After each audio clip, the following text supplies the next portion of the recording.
Also, I fight people half my age, younger than me. He fights people twice his age, older than him, and he hasn't won all his fights. What's going on, folks? It is Scott Churchin from Streampunk Entertainment, and joining me today, 2-0 amateur boxer. His first fight back in 2022 for Creator Clash 1 was a 22-second win over Matt Watson of Super Mega.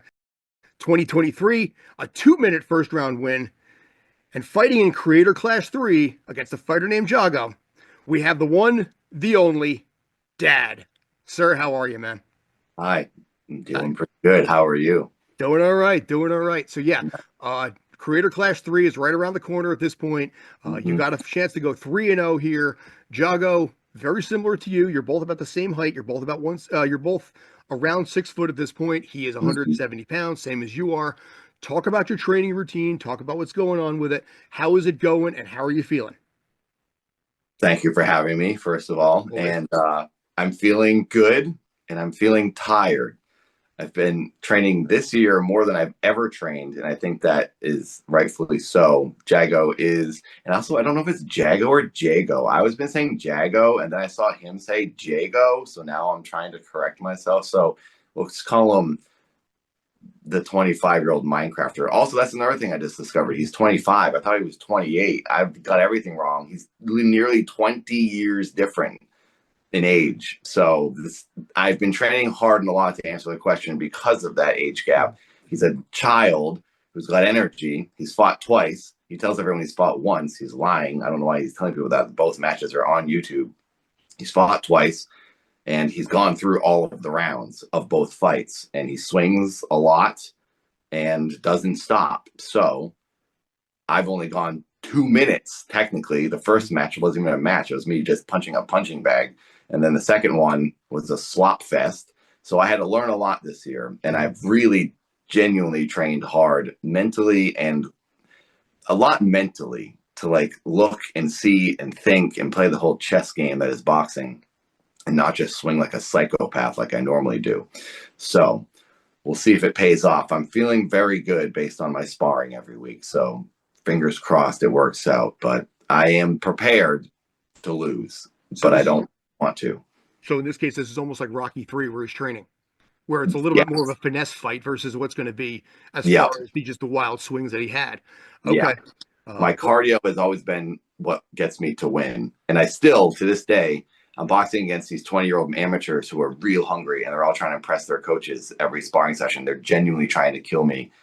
And they don't stop me. And I'm the one that out cardios every single person every time I'm sparring. It's like the one thing I have. And it's honestly, sometimes at night during sparring, when I'm getting like rocked, I always at the end of the night walk away thinking I was the one that didn't stop, and they start dragging and they start gassing out, but I never do. They might look better, they might be sharper, they might be picking their shots better, but I throw more and don't stop coming every single time. So I always think, well, at least I have that. At least I know I can keep going.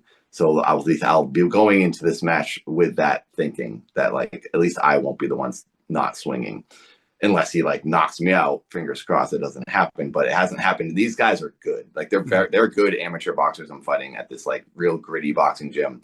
These guys are like, you got reputation now too. That's part of it. I do. I have reputation. I'm the old man in Creator Clash. I'm at this point the only third-time fighter from all 3 Creator Clashes. I don't want to go out losing. I want to go out winning. And this is probably going to be my last boxing match. There's a chance I'll do Misfits after. I'm still waiting to hear on confirmation of that. It'd be nice to do like one more bonus fight somewhere else. I'll do the trilogy that is Creator Clash, go out on top, and then do something where I could like hopefully earn some savings from another event. And then, because this is for charity. So it'd be nice to do that, finish this up, and then do one final one. But after this training, I think I should probably stop at 44 years old. It doesn't seem smart to continue doing this for too much longer. But at this point, like I said, you still got gas in the tank right now. You're putting the time in. Maybe you're handling things a little bit differently. But Jago, whatever you want to call him in this case here, he did call you out on Instagram a few weeks ago by using the word bat. Yes, he did. He actually said, quote unquote, you were going to get battered. Oh, so he's coming in full tilt, full confidence on this. Well, so I have had friends say, oh, this guy's tagging you all the time. I haven't seen any of his posts because I stopped using Instagram until like yesterday. I made a post about I might do a 24-hour dance stream to sort of raise awareness of the event and maybe some funds for the charity. And I'll just dance for 24 hours. So I got back on then, but I haven't seen what he said. So he says I'm going to get battered. Yes, that was his exact word. That's fine. I literally get battered every Friday night. And I'm not trying to make excuses and say, oh, whatever, I'm not afraid. I do. These kids are genuinely beating me up. And it doesn't do anything. I'm used to getting beaten up. I've been getting beaten up in my life longer than he's been alive. Genuinely. So I couldn't care less. Great. I hope so. I hope he would batter me. That's what you're supposed to do in a boxing match. You batter each other and you walk away. So great. Good job. Keep it up. That's all I have to say to him. Nice. Talking to Dad, by the way, fighting in his third creator class, June 28th, down in Tampa, Florida. In this case here, it's interesting because you're going with the expectation and the understanding this is going to be a little bit more of a challenging match there, and I guess that means respect also to Jago in here, because you had the reputation, you developed credibility. Joe Rogan, had mentioned your first fight and the 22-second KO and pummeling that was of Matt from Super Mega. So in this case here, you're showing a little bit more laid back personality on this. So respect to that. I think there's an indirect respect to Jago there. But let's talk a little bit right now. The fight's coming up. Talk about Creator Clash. Freddie Wong, we got a lot of fighters coming in on this one here. Talk a little bit about, what's involved with it, how the whole process has been for you. You're a little bit more of a seasoned vet. What has it been like this year versus, say, other years from an event standpoint? This year, it's been a lot more chill this year, honestly, for us behind the scenes. The first 2 years was like a lot of Discord talk activity, goofing around, joking around because it was exciting. It was the first time we'd ever done it. The second year was the same thing. It was a little more serious for me on my end because I didn't want to like lose. And AB had fought Hundar and he'd gone through that fight mostly the whole way. So I took it a little more serious. I was kind of in a bad place that last year. My life was upside down and I had spent all my training money on this rental house and I moved to Portland to work with my coach. So I was like just stressing. I wasn't making videos. I wasn't earning money. So personally, I wasn't doing great. So that year wasn't very fun for me leading up to it. And I trained really hard. But this year I decided if I was going to do it, I wanted this year to be fun and more laid back. And I'm not like mentally putting my brain in like boxing every day, even though I'm boxing 6 days a week, but like I turn it on and off and I'm there for boxing. I'm focused on boxing. And once I'm out, I'm like done and I'm like doing something else. I'm thinking about other things. I'm not thinking about this every day. I don't have social media anymore. I have that Instagram account, but I don't have Twitter. I don't read comments on anything anymore. So it's been nice mentally to not be checked in. So I haven't seen anything my opponent has said. Couldn't care less what he said.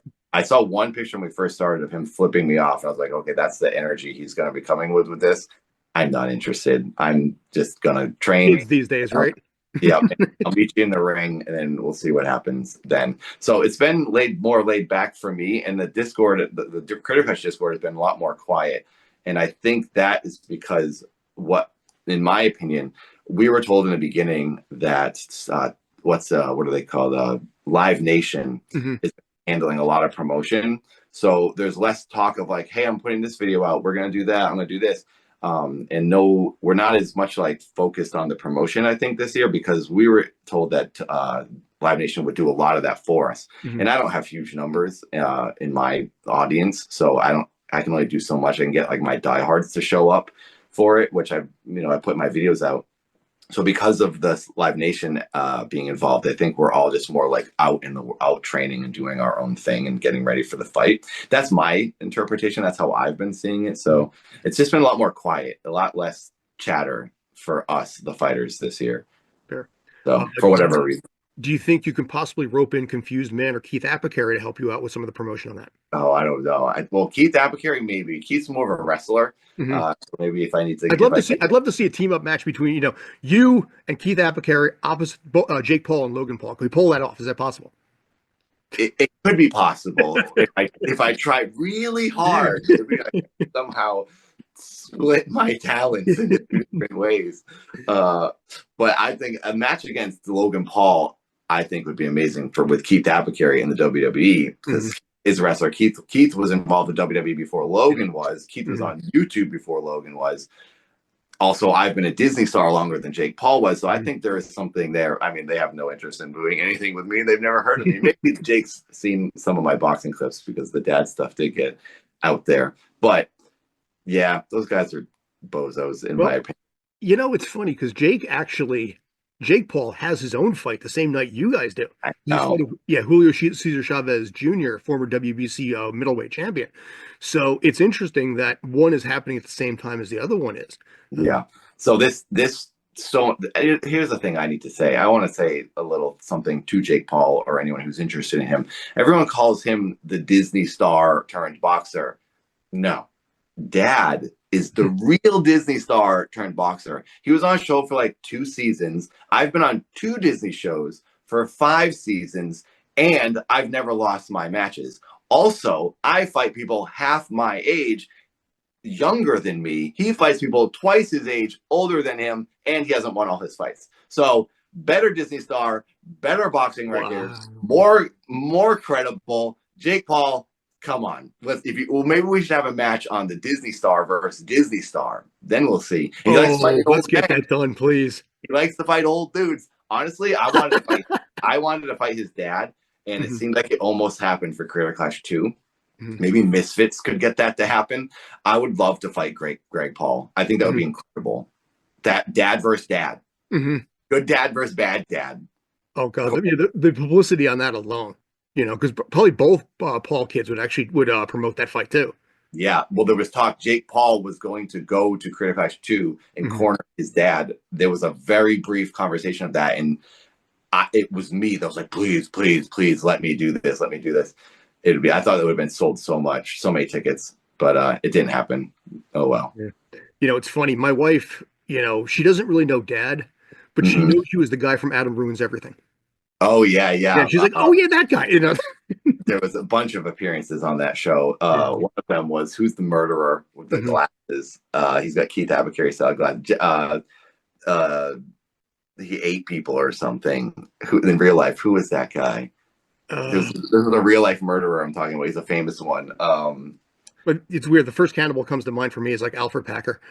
From Cannibal. That guy.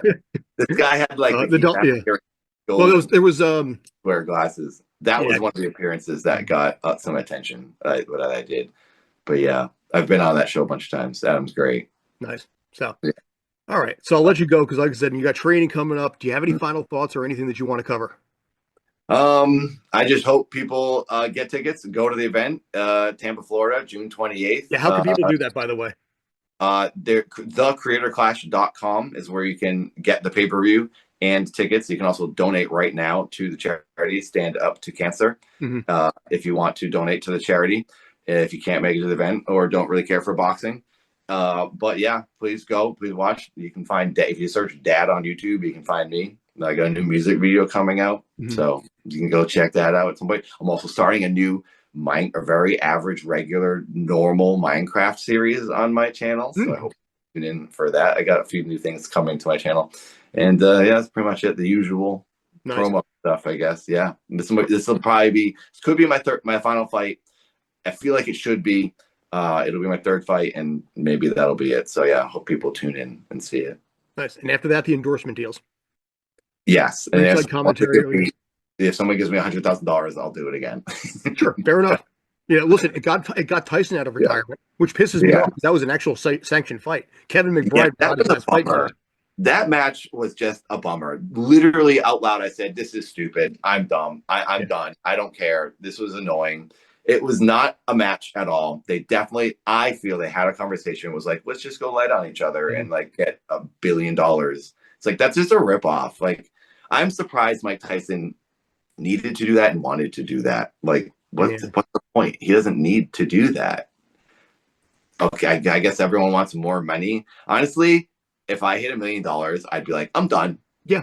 I don't need any more. I'll put it in the bank. It'll earn money, and I'll just eat sandwiches every day off of its interest and have a great life and play Minecraft.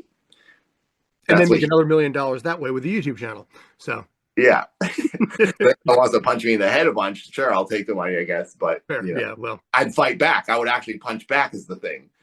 well, everybody said that. I mean, I agree on this. The Amanda Serrano fight before it was the best one of the night. That was awesome. That was a great match. It was, the event was worth it for them to have that and to be seen by that many people. Yeah.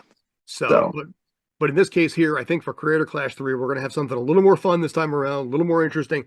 Yep. Diego, June 28th, Tampa, Florida. Creator Clash 3, raising money for Stand Up to Cancer.